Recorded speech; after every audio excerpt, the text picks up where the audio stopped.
Welcome back to the channel. Today we're going to make a flag case, and we're going to use finger joints on the edges, and we're going to use quarter sawn white oak.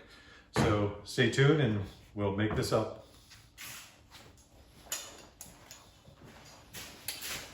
Alright, well, welcome back. Today, like I said, we're going to make a flag case, and we're going to use quarter sawn white oak. I already milled up the wood. It's going to be 4 inches wide and just about 3/4 inch thick. And then we'll size it so that way the two outside edges are going to be the same size, and then the butt base will be a different length, as well as the base that goes under that base. Before I started any of this, this is a template a prototype that I made with my son, but I usually start with Google SketchUp, so I'll show you a little bit of what I did.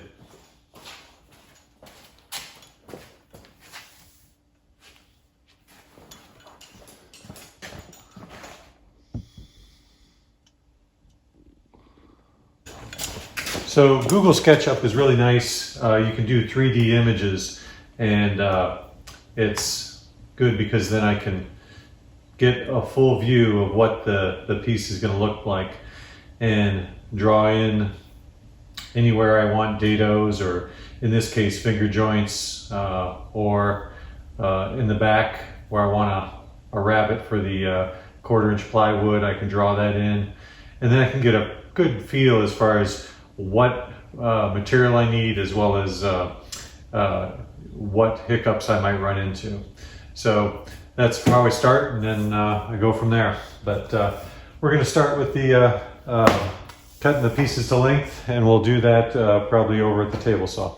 All right, so I tilted my table saw blade to 45 degrees, and I set up the fence so it's 18 inches wide, but I'm going to need to put a spacer block in there so that way it doesn't bind up when I put it through the and then I can use that as a marker next time I want to make the exact same length. But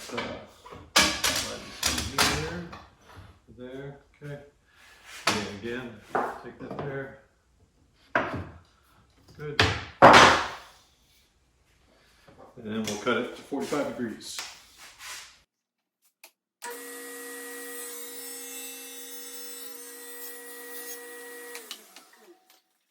And these will become the two outside pieces, and then we'll cut them to length, which is a simple 90-degree cut, but the 45s are made. All right, the next step is to take those 45-degree angles and make the finger joints on those. And I have a jig that I made that has a little spacer in there, as well as lets the dado blade come through. And I can set this on here.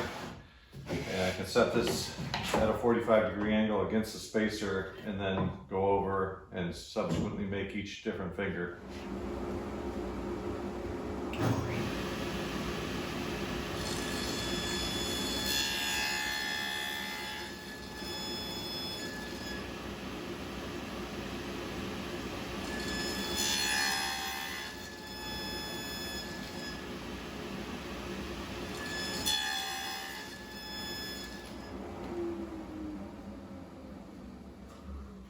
And that'll make the finger joints, and then I'll make the corresponding other fingers to fit in with those.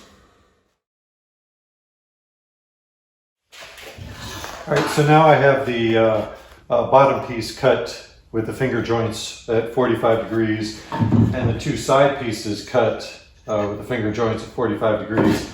And next is going to be to fit those in and figure out how long these have to be, and it has to be 15 5/8 inches for the inside measurement. So I'll measure those out, cut them to length. Oh, come on apart. Cut those to length, and then I'll run them through the jig to make the finger joints for the top, which is 90 degree, which is a little bit easier than doing the 45. So I'll take them over to the other table saw, cut them to length, and then come back here for the finger joints for the top. So after fitting it together, this is what I end up with.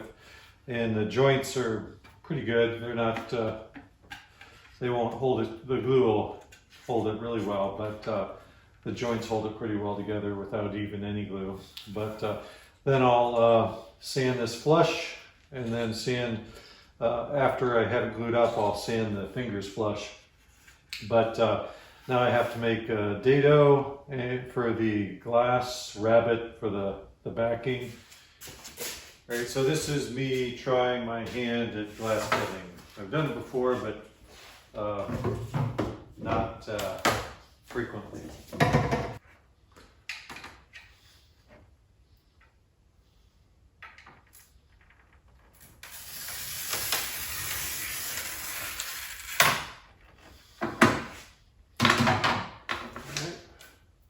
From what I've been told, shouldn't score it more than once. Support it on the edge. A little crack. Not bad. So that'll fit right in there.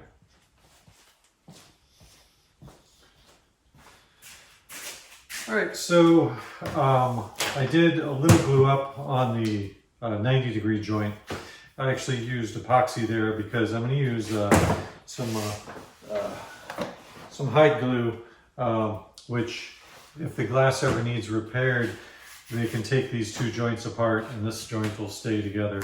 I don't have to worry about that coming apart. But sanded it, and so it's nice and flush. And I'm just going to do a little preliminary stain because after I get the glass in there, it's going to be kind of hard to stain that.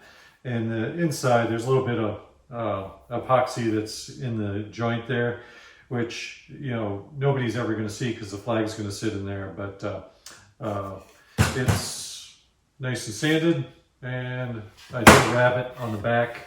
I didn't come all the way through here because after I put the joint together, then I'm going to do a rabbet, finish the rabbet up there. So, but yeah, a little preliminary stain.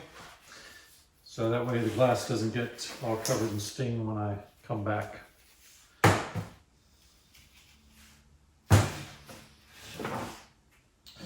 I'll let that dry, and then I'll clean the glass and slide the glass in, and then glue those other two joints. So I just got the clamps. It'll be good.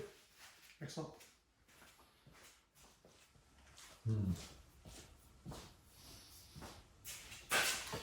All right, so the case has had a chance to dry overnight. Now I'll just remove those little clamps.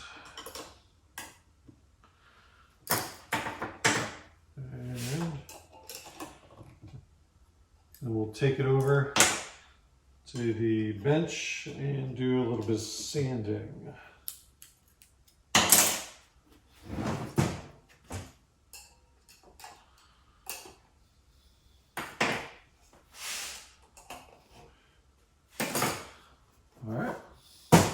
Not bad. Just have to sand the fingers that extend through.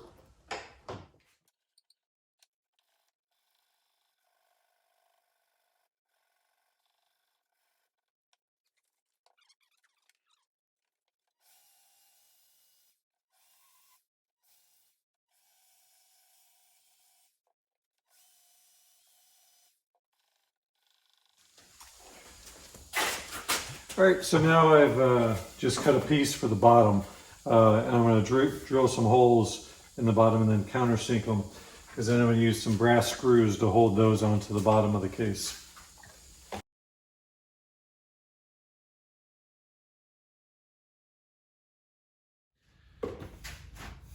All right, so here's the finished product.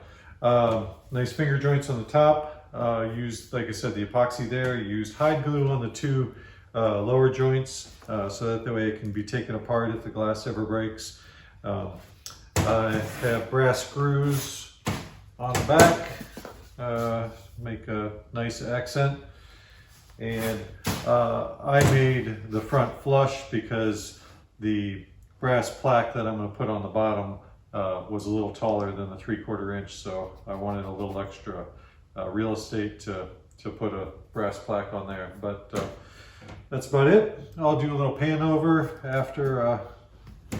afterwards, and that's about it. Looks good.